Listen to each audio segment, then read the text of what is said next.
The Jiangnan Special Operations Investigation Team watches from 5 kilometers away as a colossal horde of tens of thousands of zombies and giant rats, some the size of piglets, engulfs the perimeter of Yangsheng Base. Meng Xiyu records the swarm's movement patterns with trembling hands while Wu Di dismisses the threat as mere target practice, earning a sharp reprimand from Bailey Changqing. Below, Yangsheng Base ignites 3 deep petroleum trenches, creating walls of fire over 10 meters high, but the zombies display terrifying coordination. The front ranks leap into the flames, their burning bodies forming bridges that allow the rearguard to surge across. Dian Junwo frowns at this evidence of centralized intelligence, noting that a mindless horde is manageable but a directed one is an existential threat. As the third defensive line buckles, Xiao Honglian leads her superhuman squad into the breach. Standing atop a tower, she invokes Infernal Furnace, her body erupting into a miniature sun of white-hot flame that births over a dozen fire dragons. She plunges into the densest concentration of enemies, vaporizing everything within a radius of several hundred meters, yet the base's vast perimeter leaves gaps where screams of the dying rise above the crackle of fire.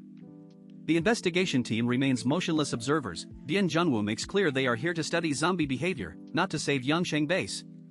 Through the Nebula satellite system, Yi Jikong confirms the subway network has emptied completely. Every zombie, including the elite bronze-armored variants impervious to fire and steel, has surfaced. Dian Junwo wonders if their arrival provoked this escalation but wastes no time speculating. With the horde committed to the surface assault, he orders the team to their armored RV. They drive a wide arc toward the nearest subway entrance, intending to strike the now vulnerable underground nest while the enemy's strength is wasted above. The Jiangnan investigation team's armored RV holds position 5 kilometers from Yangsheng Base, the night lit only by the distant inferno of the siege. Inside, Yi Jikong analyzes compiled intelligence. The horde peaks at tens of thousands, suggesting the Zombie King's simultaneous control or conversion rate is limited. Captain Dian Junwo confirms the decapitation strategy: strike the underground nest while the horde is committed to the surface assault. The 7 operatives disembark at a subway entrance stripped of zombies, their custom matte black firearms and Bailey Changqing's assembled 2-meter knights lance gleaming faintly. Wu Di keeps his hands in his pockets, unarmed. Meng Xiyu crouches at the tunnel mouth and unleashes sky illumination, an invisible spiritual probe that races 2 kilometers along branching tunnels before reporting residual zombies but no high-value targets. The team descends, Bailey smashing stragglers with terrifying sweeps of his lance. 5 kilometers in, Meng Xiyu detects the lair, a density of zombies exceeding the surface horde, bronze-armored variants among them, and a single anomaly, a white-haired monkey. Dian Junwo orders immediate engagement, reasoning the Zombie King must be near the horde it commands. The formation locks in, Bailey and Wu Di to shred the mass, Meng Xiyu to scan for anomalies, the rest to seize the king.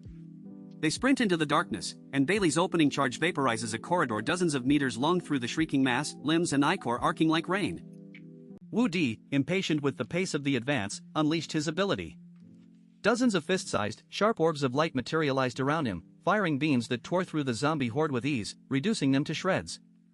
He laughed wildly, declaring himself the king of the battlefield, while Bailey Changqing acknowledged the superiority of such area of effect abilities in this situation. The team pressed forward until their destructive power drew the attention of the Corpse King. 4 enormous bronze-armored zombies, resembling giant, slender-waisted stick insects, emerged to block the tunnel. Wu Di prepared to test their durability, but Dian Junwo ordered him to rest, noting the mental energy cost of his ability. The team engaged the bronze-armored zombies individually. Dian Junwo advanced methodically, firing a large black pistol, a weapon of exceptional power that forced one zombie back with each shot before finally shoving the gun into its mouth and destroying its head.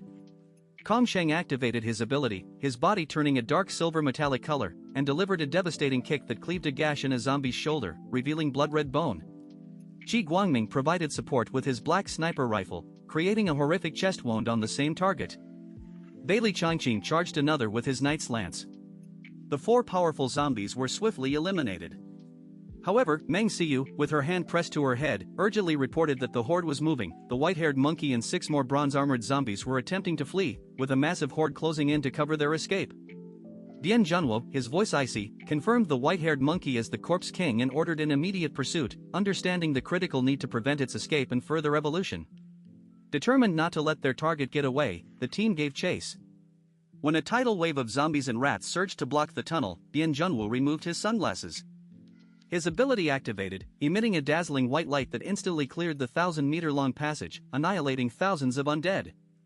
The attack triggered a violent coughing fit and chest pain for Dian Junwo, but he pressed on, urging the chase. Meanwhile, on the surface at Yangsheng Base, a sudden and inexplicable shift occurred.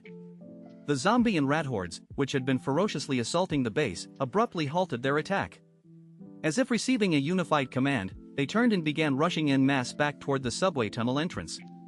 Xiao Honglian, standing amidst the fading flames of her battle, her chest heaving from exertion, could only watch in bewildered surprise as the relentless siege dissolved before her eyes, completely unaware that the Corpse King underground was now fighting for its own survival. The Jiangnan investigation team surged through the cleared subway tunnel toward the fleeing Corpse King, a white-haired monkey carried by a bronze-armored zombie and guarded by 5 others. On Bian Jun was ordered to take it alive, Qi Guangming fired a white beam from his light-absorbing sniper rifle, shattering the carrier's leg joint and toppling the monkey. Bailey Changqing instantly pressed his knight's lance to its head, the creature cowered in palpable fear, and the surrounding bronze-armored zombies froze, growling but unwilling to attack. The team closed in, ignoring the guardians. Dian Junwu observed the trembling monkey, noting the paradox of a being that commanded legions yet possessed negligible personal strength. Meng Xiyu deduced its weakness explained why it never risked total war, relying on overwhelming numbers for protection. Suddenly, hatred flashed in the monkey's eyes and it shrieked a command. The 6 bronze-armored zombies roared and charged the group in a suicidal bid. Bailey Changqing spat, his body surging with black light, and laughed as he charged alone. In a single, godlike sweep of his lance, he cleaved all 6 bronze-armored zombies in half at the waist, green blood and red bones scattering. With the guardians annihilated, Dian Junwu coldly executed the Corpse King with a pistol shot through the back of its head. Meng Xiyu bagged the corpse and the team retreated to the surface. There, they found tens of thousands of zombies standing blankly on the snowfield, movements erratic and stiff, having lost all coordination. Dian Junwu explained that without the king's control, ordinary zombies could not act collectively and would soon decay. The team drove off, leaving the horde to rot. Inside the RV that night, Meng Xiyu performed an autopsy in protective gear. At dawn, she removed her gloves and delivered the staggering conclusion: the Corpse King was not a monkey or ape, but a human, or rather, something that had once been human.